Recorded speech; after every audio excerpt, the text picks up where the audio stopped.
Welcome to Sit Downs with City Lifestyle, Vegas Edition podcast. We are taking you behind the curtain as publishers today. I'm here with my counterpart, Solea from Brazil. also from Red Rock and South Vegas, the publisher of Red Rock and South Vegas magazines. And, you know, we are so good at telling other people's stories. Right. And it was brought to our attention recently that we've actually yet to share our own stories. True that. So today we have a special treat for our listeners, and we're going to hear about your world and how you ended up as a publisher of 2 magazines in Las Vegas. I know, right? It's crazy when you Yeah. think about it, because you originally are from Brazil. Uh-huh. And so how did you end up here in the States? Well, it all started with a love story. Aww, as it always does. As it always does. Yeah, and so in end of 2012, I came to a wedding Okay. in Birmingham, Alabama. Okay, stop there. How Birmingham, Alabama? Yeah. So that we have to then go back to 1991. Okay. Yeah. I was an exchange student from Brazil. I was 16 years old. That's awesome. And I went to live with a family in Montgomery, Alabama Okay. for a full year. Wow. Yes. So how did you choose your location for when No. you're Okay, they just told you, "Hey, I just wanted to come to the United States. Yep. I wanted to see what life in America was all about. What was Yep. the vibe? Like, people are like, what's the hype, right? Yes, America, yeah. America. It's so funny." So, and I've been speaking English since I was 6 years old because I went to live in Nigeria. My dad was transferred there in the late 70s. So, oh my God, I'm telling my age. And I actually love this. Okay, so we're going to have to go back to that too. So Okay. so you lived in Nigeria from Brazil. Yeah. Lived in Nigeria because of your dad's job. Yeah, in my formative years, Okay. they were in Nigeria, in Lagos. Okay. And I learned how to speak English before, like read and write in English before learning it in Portuguese. Okay. So I did 1st to 4th grade in Lagos. Okay. And in 1985, we had to go back to Brazil because my dad was kidnapped and then arrested for political reasons, right? Yeah. And anyway, so going back to Brazil, my mom made sure that we spoke English to keep what we had learned and developed. So we always had, my brothers, I have 2 brothers, we always had English tutors growing up. And yeah, so, you know, coming to live in America was just The a dream. natural, yeah, for me, for sure.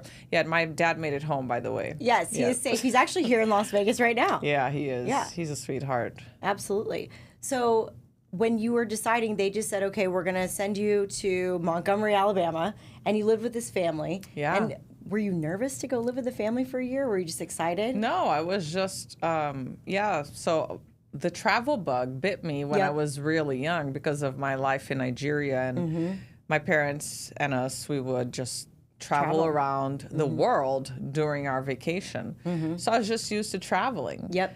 And I didn't really have the best relationship with my mom, so I was glad. Yeah. To go. Yeah. Yeah. I'm on the plane. I'm Yeah, out. yeah. It's so funny. Yeah. And it was in 1991 during the Gulf War. I almost didn't get my visa because the American consulate was shut down. So we had to know someone who knew someone Yep. to be able to get my visa. And I finally went to Montgomery, Alabama, and I landed with a family. My host father's name is Rodney, and he was married to Barbara. And they had 3 little kids. The oldest was 9, then we have a 7-year-old and a 4-year-old, and I was 16. Okay. And my host father also had a previous family. He was married to a woman, and they had 3 kids, and they lived in California at the time. Okay. So after 1991, I mean, after that year that I spent with him, I had met the entire family, the aunts, the cousins, the uncles, and 2 of the 2 younger kids from California flew to Montgomery to spend the holidays. So I ended up meeting 5 of the 6 kids from my host father. And I always heard about the oldest kid, but I never got to meet him. And so fast forward 21 years, 2012, I come to the wedding of the youngest of the 6 who I lived with, little Dixon. Aww. And that's when I met the oldest son. And the rest was history. Yeah, and 3 days later, we decided to get married. Oh my gosh. I just moved here, and I quit my, work in Brazil as a stylist and a TV host, a media personality, and off to America Oh my to gosh. build a life. Yeah. That's amazing. Yeah. Well, and you had other jobs in Brazil too. Well, other careers, right? Yes. So my publishing is my fourth career. When I was growing up, I was in high school, about to end high school. My dad's like, Camilla, because that's really my first name. Camilla, you can do anything you want in life as long as you're a doctor, a lawyer, or an engineer. That's so funny. Funny for you, Chrissy Val. Yeah. Funny for you. Yeah. So by exclusion, I chose law. Okay. And I never really loved it, resonated, but I did it, right? I went to law school. I dropped out in the fourth year because in Brazil it's an undergrad, so it's 5 years. I was working for Price Waterhouse and Coopers, and I dropped out for a sabbatical in Europe. And when I came back, I graduated, tried the bar twice, did not pass 2 times, and then I donated my eggs to a friend. Yeah. She gave me in return a round trip ticket to Australia to meet a very good friend of mine who I met in the sabbatical. Okay. And then I was very heavy. I was very overweight for 10 years of my life because I believed I wasn't worthy of love unless I were thin.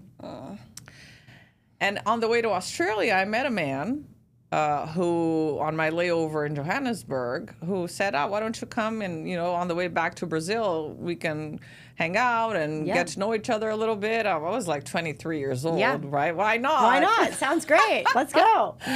So I gained another, 15 pounds in my 2 months in Australia.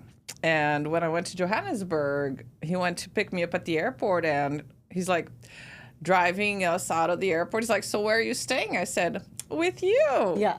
And he was like, oh my God. Anyway, I spent 3 weeks with him. We ended up falling in love. And when I went back to Brazil to pass the bar, I was finally determined to pass the bar. Yep.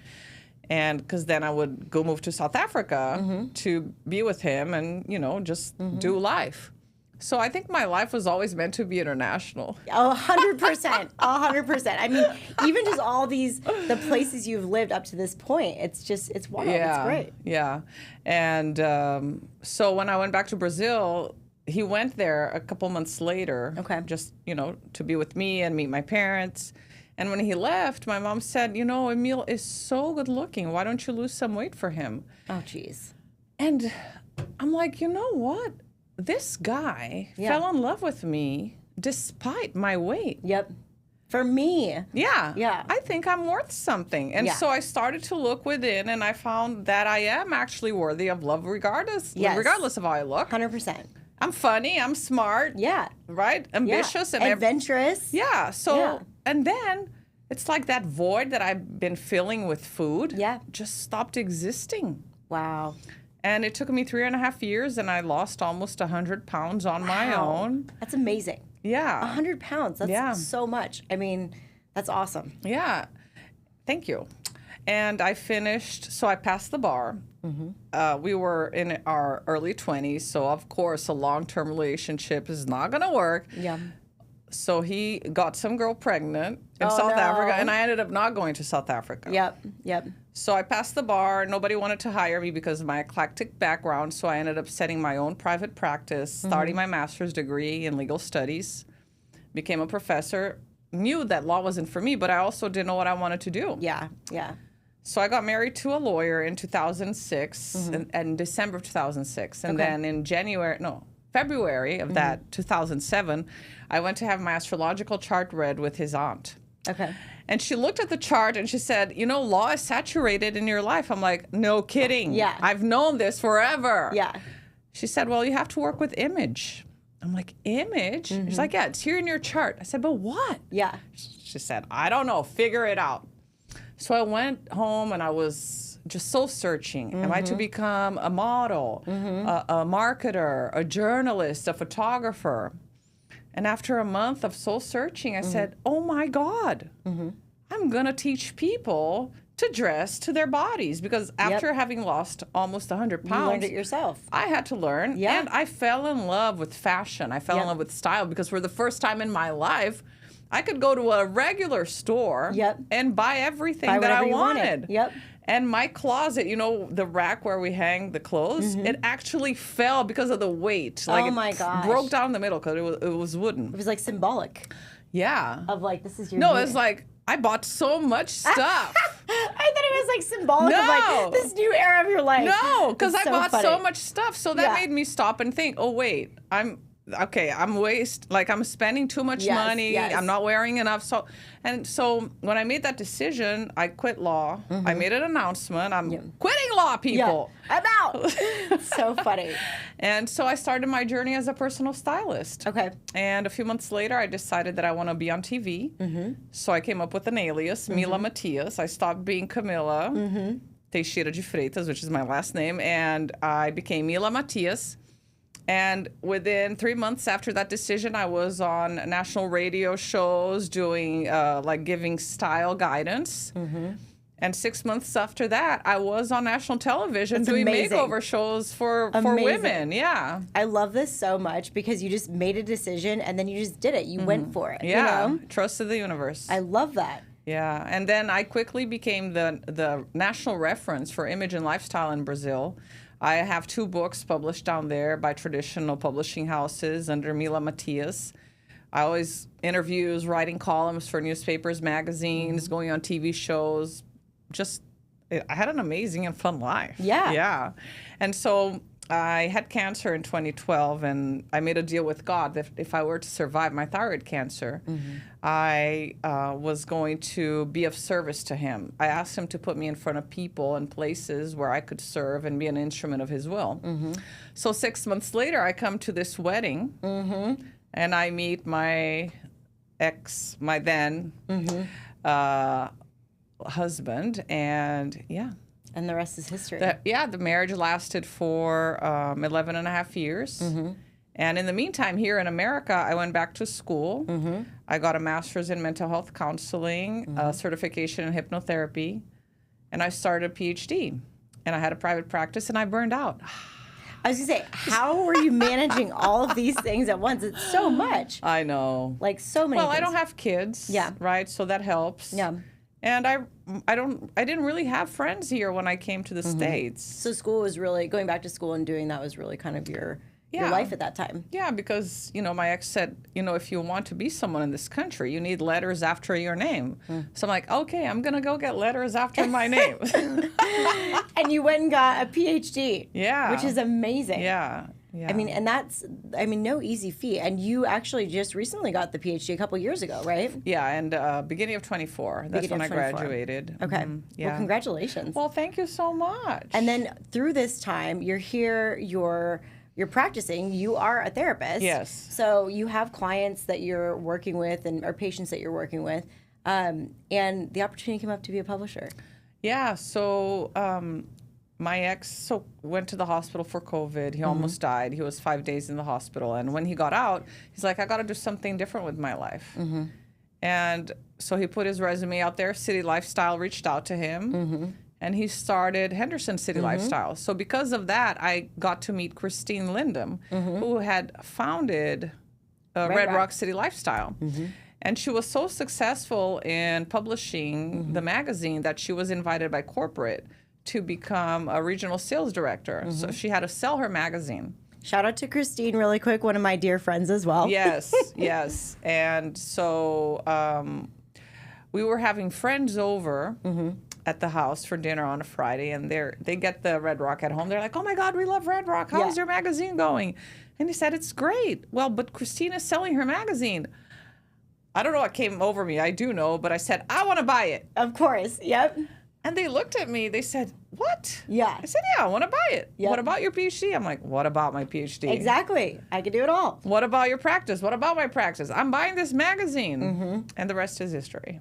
I love it. So now you've been publishing Red Rock for how many years? Red Rock's going to turn 6 in November, and I've been publishing it for over 5 now. And then you recently took over a second magazine. Yes, ma'am. So last year, I took over South Vegas City Lifestyle, also because Chad Jeffries was invited to become a full-time coach for corporate, for City Lifestyle. And because I've been doing such a great job with Red Rock, Yeah. you know, they're like, It was a natural here, fit. yes. Take the other one, take the neighbor. Yeah. Well, and it does make sense because there is so much crossover between those two magazines, you know, in those areas of town. And you've done a great job, you know? Yeah, and that just, you know, so when I became a therapist, I was really fulfilling my my purpose, my pact with God to serve. And it was a one-on-one. And now with these platforms that the magazines allow us to use, you and I can serve So more many people, like the community, local leaders, nonprofits, businesses, and really tell their story, help them, you know, get exposure and get more business and have a better life. What was the thing that surprised you the most when you first became a publisher? That I was really good at sales. That's so funny. Well, you have such a great personality, you know? And I think at the core of anything that people are selling, it's really just connecting with people, and you do such a good job with that. So, I mean, now after all these years, like, is there a certain moment or a time that really stands out to you where you were like, this is where I'm meant to be? Yeah, well, it's not really a moment that stands out. It's really getting feedback from the businesses that we serve and the people that we serve when a story comes out or when, you know, they're interviewed here on our podcast and they're like, oh my God, I got new business from the podcast interview. I got new business from the article that you just published. And, you know, I don't do this alone. We don't do this alone. We have a right hand, Paige Candy. Shout out to Paige. Woo. Without her, this magazine wouldn't be what it is. For sure. We have our writers, our photographers, our social media managers, Tiana and Amber, and really all the organizations that have embraced us in this community, right? The Latin Chamber for me, Rotary now, you are with Henderson Chamber. It's just really, we have immersed ourselves, Chrissy, in this community, and we are storytellers and connectors. That's who we are, you know, and taking all of the expertise and experience that I have had through all my other careers and even life experiences, the hard moments, the good moments, it's all, you know, it comes together to serve people better. Yeah. I love that so much, and I completely agree. It's one of the greatest joys that we get to have in this job, you know? Yeah. So looking back, are there any prominent stories that you might be able to highlight as one of your favorites of all the things you've covered? You have a lot of stories, too. I know. No, there's really not one. I think that, so since I became a publisher, every issue is leveled up. Every issue is like, oh, we can do this better. Oh, I got this feedback from that person. So I personally review every single article that goes into the magazine. I want to make sure that even if they're using AI, which, you know, AI is a tool nowadays, I'd be hypocritical to say that I don't use AI. So everybody uses AI, but it's to make sure that, you know, the articles are still very personal. They are well written, you know, the commas, and we're using people's names instead of their last names because it's a lifestyle magazine. It's not a journalistic piece. You know, we're not talking. It's fun. Yeah. It's laid back. Exactly. So it's really about just making things better because the magazines are not mine. They're the communities. I just got blessed by God to run them, you know, so what I do is really to serve the community and being better at it day after day, month after month is my goal. I love this so much. And I mean, this is why we work well together and have, because I think, you know, when I first came on, I remember when we were talking about what do we want from this? Like, what is our goal with this? I think we were just on the same page from the very beginning of serve first, you know? Yeah, and it's just amazing how far you and I have come incorporating so many platforms, integrating other services just than the print and the digital, which is what was just offered to our magazine partners, our community. So we've incorporated actually active social media. We've incorporated this podcast, and now we have over 10,000 viewers every single month. And the other publishers in the country do not do this. Yeah, it's right? a different thing. It's unique. And we have these quarterly events that are exclusive to the people that partner with us in the community. And then that means that we bring people together to deepen their own relationships and do business. Well, and I think a big part of this too, Camilla, like a big reason why you've been so successful is because of you, you know, like people want to do business with you because they can see how hard you work for them, you know, and how above and beyond that you go for them. Yeah. So you got to give yourself a little shout. I'm giving you a shout out. Oh, you're so cute, in this Chrissy. podcast for exactly that reason, because, you know, the relationships are so deep with these clients, you know, and I think that that's something that takes a lot of time to build, but it also, it's a testament to everything you've done for these people over all these years, too. Yeah, and we keep doing it. I just had a meeting this morning. You said, look, I underpromise and overdeliver. I'm telling you that you're going to have one article every 8 to 12 months, but you just wait. Yeah. Right? Exactly. Yeah, exactly. and even the follow-ups with our partners every quarter. Hey, what's working? What's not working? What are we going to change? You know, what can we do better? And I think it's a living organism. What we do is, and that's something that I learned with the term is infinite mindset with Simon Sinek, right? If we don't evolve, if we don't change, if we don't adapt, if we don't keep learning, we're dead in the water. 1,000%. Have you seen, you have to watch this now. There's a documentary on Arnold Schwarzenegger, and love him or hate the guy, like the documentary is well done, and it's very interesting because, you know, when I'm listening to your story, it reminds me a lot of how he operated because, you know, he grew up in Austria. He wanted to become a bodybuilder, and he became the best in the world, you know, and then he decided I want to be an actor, and so he just went for it. And then he decided I'm going to be a politician, and he went for it. And it's like, you know, when I listen to your story, it's like you've had all these different careers and you've gone in different directions, and you know, I really respect the fact that you you just go for it. And everything that you do in your life, you just go for it. And I think that's so, it's so admirable because a lot of people will live their life in fear of, you know, what happens if. And I think when I hear your story, and part of the reason why I thought it was so important that we share is because it's very inspirational to hear, like, you do not live your life in fear. Like, you and go. if I do, I fake it, right? But you didn't, though. Like, you went for it, you know? You took that plunge and you went to Montgomery, Alabama as a 16-year-old by yourself to go live with this family. Like, you did all these things, and I think that's very admirable. Thank you, Chrissy. Thank you. Well, as we wrap up here, if there's one thing you'd want people to know about you that they may not know, what would you say? I have a passion project. Ooh, okay, tell us. Yeah, so I came up with a plan. Okay. And I wrote 3 books, so it's a trilogy. Ooh. For women on self-development. Okay. Because I got to use my PhD somehow. Of course. We're going to put that thing to use. Yeah, so I came up with a concept. It's called Shift with 108.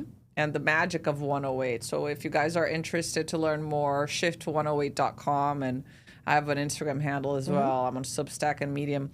So it's really sharing my personal journey and incorporating all the coaching tools and the mental health tools that have helped me continue to strengthen who I am, to connect to myself, so I can be stronger for the people that I serve. I love that. Yeah. So it's for women. And of course, I have this huge goal and dream. And you're going to get it.